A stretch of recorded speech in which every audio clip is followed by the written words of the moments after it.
তো আমার anniversary gift আমি ওপেন করছি বন্ধুরা। তো আমি ভেবেছিলাম আমি আমার হাজব্যান্ডের সাথে করবো, কিন্তু আমার বান্ধবীরা জোর জবরদস্তি করে আমাকে গিফট ওপেন করিয়ে দিয়েছে। না, ওরা না দেখে বাড়ি যাবেই না। তো এটা একটা দাদা দিয়েছে আমাকে, হোয়াইট কালার। আমার হোয়াইট কালার একটাও বেডশিট নেই, খুব সুন্দর হয়েছে বেডশিটটা।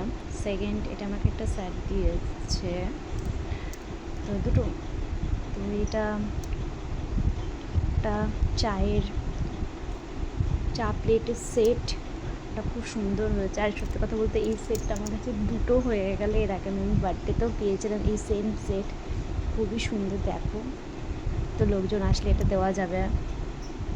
এটা আমার বরের একটা বন্ধু দিয়েছে, এটা আমার একটা বান্ধবী দিয়েছে রিয়া, খুব সুন্দর। অবশ্য ড্রেসটা আমি নিজেই পছন্দ করে নিয়েছি। তো আর একটা এই যে এটা আমাকে দিয়েছে প্রীতি, খুব সুন্দর হয়েছে। আমি মানে ভাবতে পারিনি এই গিফটটা আমি পাবো, সত্যি মানে কি বলবো। তো বাই, নেক্সট ভিডিওর জন্য অপেক্ষা করো।